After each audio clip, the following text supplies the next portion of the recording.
Our speaker this morning is Miriam Cartner, the Executive Director of the Ashtabula Speech Hearing and Rehabilitation Center. And they are celebrating their 90th year here in Ashtabula County this year, which is both a wonderful accomplishment and a great commitment to the Ashtabula community.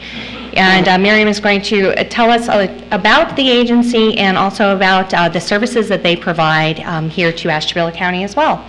So with that, Miriam, welcome, and we'll begin.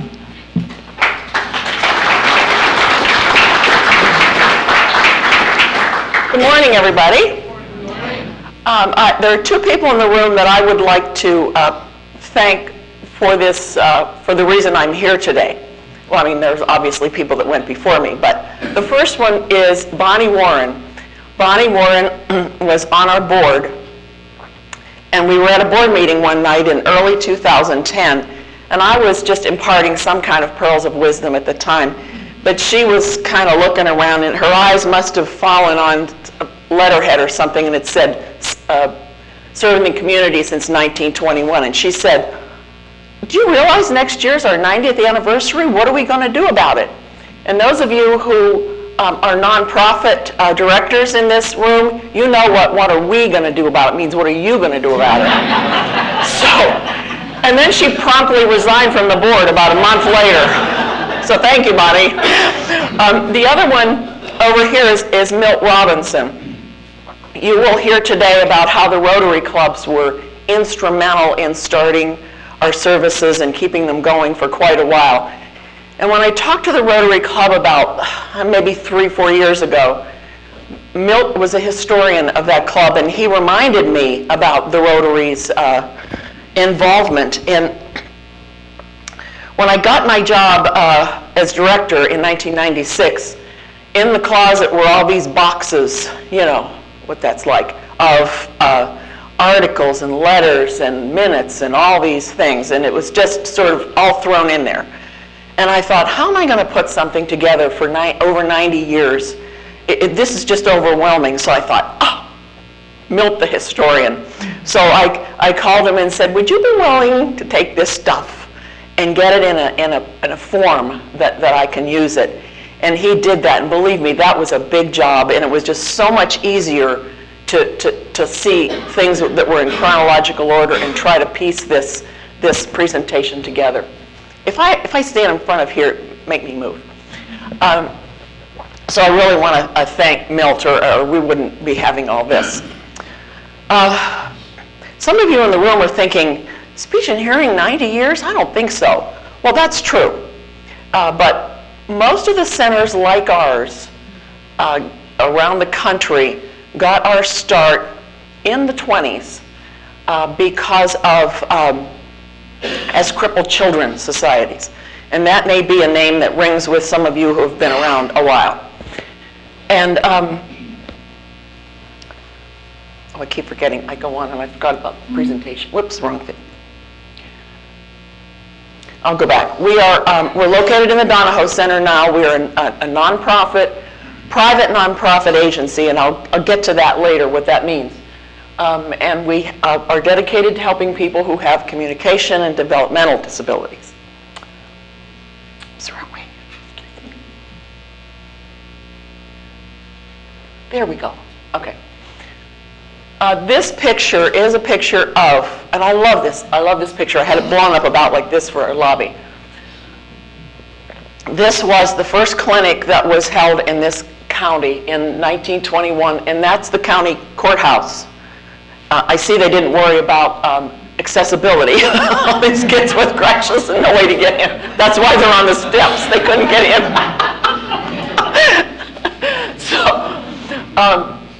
So this was how it all started. And it was started, if you think about, even today, we live in a small community. And even though healthcare has come a long way, I doubt that there's a person in this room who hasn't needed to go to Cleveland, Erie, wherever, in order to see a specialist that we did not have in this county. It's gotten much better, but it still happens. It still happens today. Think back to the turn of the last century and think about what it must have been like to have to see a specialist. And at that point, there were children who had, there were a lot more orthopedic problems then. There was polio, which we don't have today. There was tuberculosis and its crippling conditions, which we don't have much of today. Birth defects, more cerebral palsy, which is generally an accident of birth, and we don't have so much of that today. Just many things, scoliosis, hip dysplasia, and there was nowhere for these children to go locally. So where they had to go, at that time, it's called BCMH today, a Bureau for Children with Medical Handicaps. It comes through the Ohio Department of Health. At that time, it was called Crippled Children's Services, and they had services in Elyria. So if you wanted your child to get some help, you had to go to Elyria, which was, it's about an hour and 15 minutes if we jot down 90 today. I can't even imagine how long it took them to get there in those days. So, and many people didn't have cars. Cars weren't as reliable, so it was a difficult thing. So a group got keep going. Okay, a group got together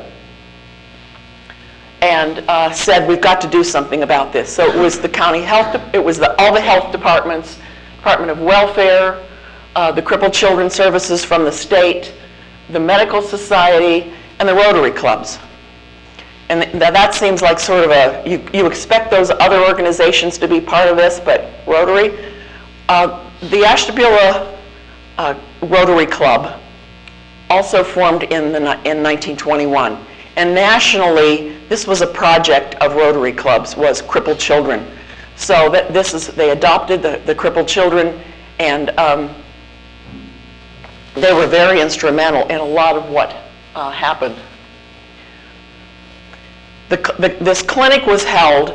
Dr. Heyman came out from Elyria, and they held this clinic. But then they needed treatment, so these children still had to be taken to Elyria for treatment. And the Rotary members took these children and their families to Elyria for the next 15 years. That just blows me away. I mean, people were all working. I think, how did they have time to do this? I mean, I might think it was an imposition if you said to me, could you run me over to Elyria today? Well, I had lunch and all that, So it's amazing that they had that kind of commitment. And not only that, when you have children with orthopedic issues, there's braces, there's wheelchairs, there's all these different kinds of things that they need that the Rotary members help to pay for. There was no Medicaid in those days. And families, anybody here in the room who has gone through, say had a premature baby that was in the hospital for months and then had many surgeries, you can hit that insurance cap in a heartbeat. So it's very difficult for families. In 1936, there was a polio epidemic in this county, and there were so many children affected that once again this group said, we have got to have something here for these children. We just can't take everybody there. And with polio, or any orthopedic problem, it's not like, we have the flu and we go get a pill and we get better. Orthopedic problems, I bet most of us in this room have suffered back problems. You don't get a pill, you may feel better, but you're not better. And it takes a lot of time, it takes a lot of therapy and all kinds of things. And so we really needed something ongoing. So once again, this group got together and they got the state to agree to hire a physiotherapist, we would call a physical therapist today, for 2 months. So she would spend two months finding her way around Ashtabula County, I would think. So she came out here, and there was no place for her to be. Today we have plenty of home therapy companies that come into your home, but those people have a place. They have a home base. She went house to house and had nowhere to be. And you think of no support. You know, if you're working for one of these companies, you have a supervisor, you have policies and procedures. She had none of that. She was just plunked here and told to go to work. And so everything she did out of her house. I have many, many letters that she wrote, and they all said East 45th Street because that's where she lived. Well, in 2 months, as you can guess, they still needed her. So once again, it was the Rotarians went to the commissioners and said, we need you to help fund this. And how things became funded for all the surgeries and treatment that children needed in Elyria was that there was Social Security at that point. So Social Security would give the money to the state, and the state matched it, but the children had to become wards of the state in order to access this money. And you know, sometimes, I mean, most of us who know anything about government and government programs often say, oh God, where do they come up with these regulations? You know, it must have been in a bad dream they had or something. So, and so it started back then. So that's the only way they could figure out to get this paid for was to have children become wards of the state. Emmy Kylan went on until 1956. I have so many letters from her. This was her life. She was not married. This was it. This was her life. And the letters would be to the state, and it would say, where are we going to keep all these files I'm collecting? They would have these clinics, and they would see, 60, 80 kids, and they would just keep collecting all. Where are we going to put these? I mean, we all know in healthcare that records are just like our number one. And then there would be a letter about, we really need a medical director here. Please help us with this. She just kept writing letters. And you think about, it really made me think about, you didn't pick up the phone and call Columbus. You didn't email somebody. She would write her letter, and then maybe 2-3 months later, I'd see a letter back from the state that said, sorry for the delay, and then she'd be put off for a while. So she was very tenacious, and she really just was so determined to help these children. In about 1950, she also left copies of all her speeches to groups. And the one speech was to the auxiliary at the hospital. I'm not sure when the hospital came in. I know it burned down for a while, but at this point, this was in about 1950, I think, that she wrote this speech, and she was saying to these women, I've already tried to work with these men, and I'm not getting anywhere. I need a place to be. And so she said, you're the mothers. You get this done. And then I had this, the only thing I had after that was this little article, and it says, Kylan finds a home in the Rogers building over by the hospital. And I didn't have anything in between to find out how that happened, but I just have this feeling it was those mothers that got the job done. I have no bias on that. It was also very difficult to see as names changed. It was funny that it became the Crippled Children's Society. Before that, it was not really a name. She was providing a service. That's a way a lot of churches have started. People met in a house for 10 years or something, and then they became something, something official. So as nearly as we can piece together, this is when it became Crippled Children's Society in Ashtabula County, and then was incorporated sometime later.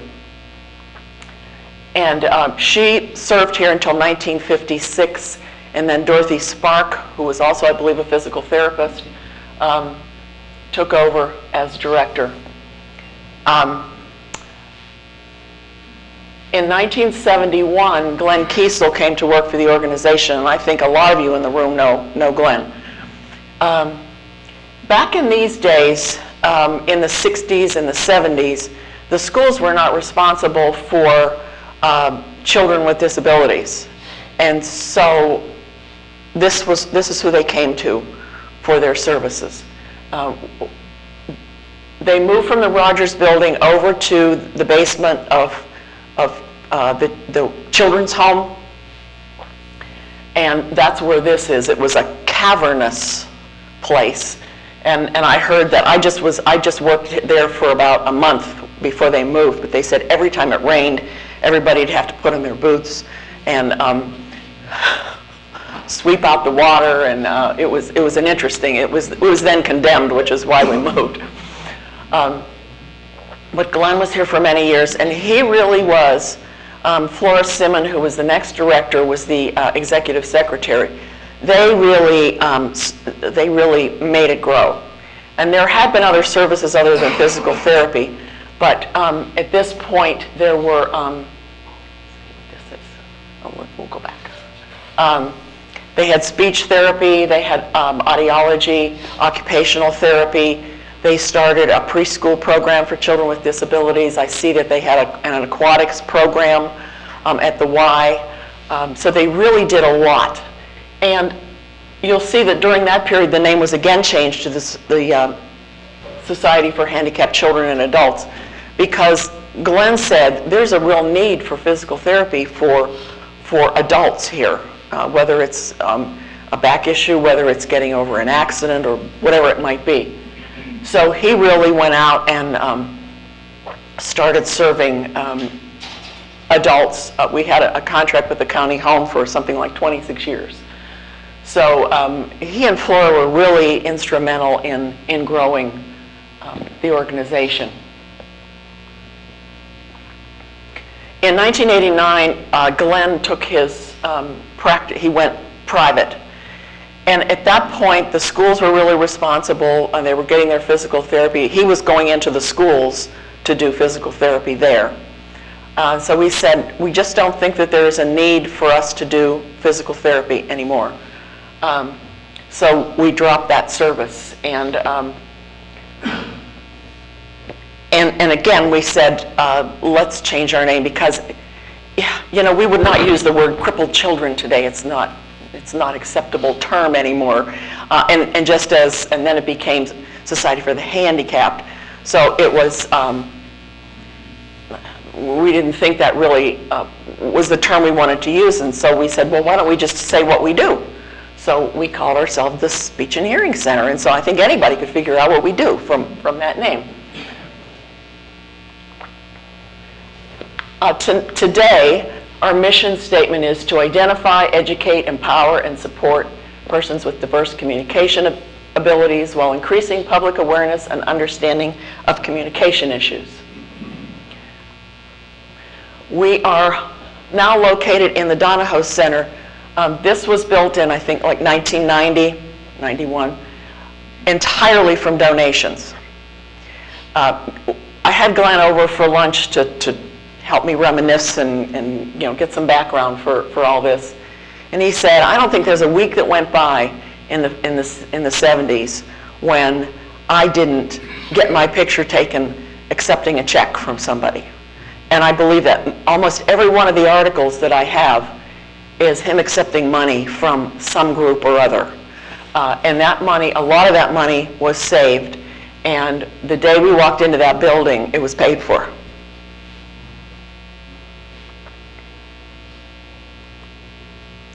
Today, our services are, we have audiology. We started also fitting hearing aids before I came. I think that was in the 70s as well. We test infants, but the majority of the people we see are people who are losing their hearing due to age or noise exposure or family history or a combination of those things. We serve anyone in this community. Some people think because we're in the Donahoe Center that you must be low income to receive our services, and that's not the case. We're here for everyone. We do a lot of education. Like in the last 2 days, I've had conversations with people who said, maybe I should, my wife says I have a hearing loss, and I guess I should really do something about it. I have some of our brochures on the table about, do you have a hearing loss? You'd think that shouldn't be so hard to figure out, and I wanted to put as the first one, ask your wife. She's the last one that you would take her word on it. So we do a lot of education because people will never go without those glasses, but they will go without hearing for years, and it puts a strain on them, on the family, has many, many consequences. And so a lot of what we do is just try to educate people. Milt, have you ever been able to see any of this? I've been standing in your way. Okay. We do speech therapy for young children. We're out in the public schools, we do it with Head Start, with children who are in our early education program.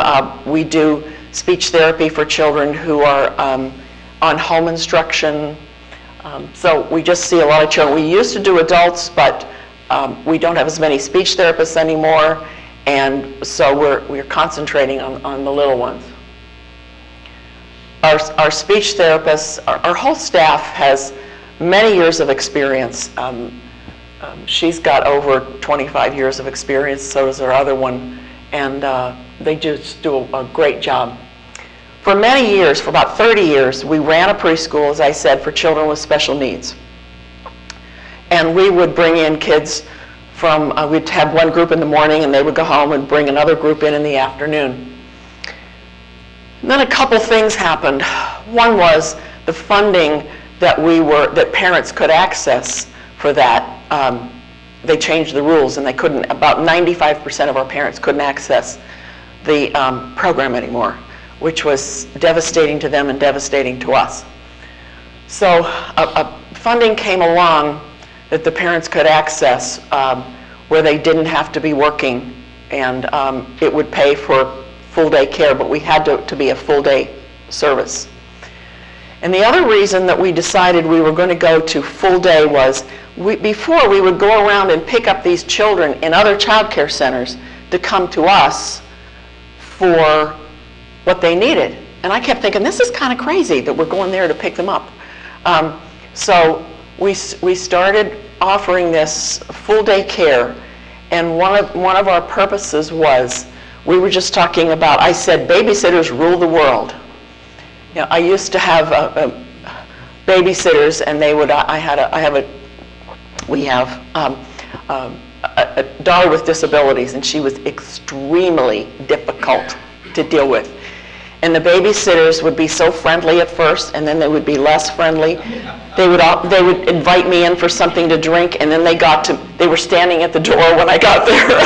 I should have been looking for a new sitter at that point. And then they would just quit, say, I can't do this anymore. And then you've got, oh my God, I got to go to work on Monday, and where am I going to find somebody? It was just awful. And so, I mean, it's hard just getting babysitters in the first place in childcare. She was also kicked out of childcare. So I have a letter that I will probably end with from a mom who had a child with special needs who was in the initial program there, but I'll say that to the end. So we said, this is an important program for parents and for the kids. We changed the name to Bright Beginnings Early Education and Care. Once again, our teachers there, one has 35 years of experience. There isn't a kind of kid that she hasn't seen. In fact, there was a child that who permanently injured her shoulder, and now she has his son, who isn't a lot better. But so they have a lot of experience. So parents can come, bring their children, and know that we know what we're doing. You may have seen in the paper that we got a three-star rating. The state of Ohio has licensing rules, which are here. And then they added quality. If you do these things, then you're a 1-star. If you do these things, you're a 2. And if you do all this, you're a 3. And that's as high as you can go. We were the first center in the 4 surrounding counties to have this designation. And we're still the only one in Ashtabula County. And it's because of those great people that work there, I have to say. Every child, as part of a Step 3 program, everyone has assessments, continuous assessments, program that's individually geared to them. and quality all the way. We now accept children who do not have special needs. If you're going to have childcare, I mean, I can remember racing around trying to get to the babysitters and try to get to work. And you can't ask people to take one child to this center and one child to that center. And it's really, for many years I resisted having typical children because I thought, why do I want to take up a spot? But they have enriched the program so much and had such a great, just in terms of having social skills, it's been a great thing. We also, as I said, we do a lot of community education, and Lorna Grecius, she's a retired teacher who put this together for me, said, will you get up there and act as if this is a board meeting, as if you're giving a presentation, so I'm telling people. So we do free speech and hearing screenings, we do sign language classes for the public, we do presentations to organizations like this on different topics. How we've been supported over the years, as I told you a little bit how it worked in the beginning, and about all those clubs that were always giving us money. The Welcome Wagon, they were in 75% of the pictures, I think. Of course, they're not around anymore. United Way, we've been a partner agency with United Way for a very long time. They've been very good to us. This is one of our speech therapists and one of our little girls from before. They are absolutely critical. They provide funding for Bright Beginnings, and we couldn't do it without United Way. And so if there's anybody in this room that isn't yet giving to United Way, I hope you will. I could go on and on about how well the money is spent with United Way. The Ashtabula Foundation is another organization that we could not have done without. When you run an audiology department especially, you cannot have equipment that only works every third day or something. It's got to be working, and it's got to be working perfectly. And equipment, as you know, cost a lot of money.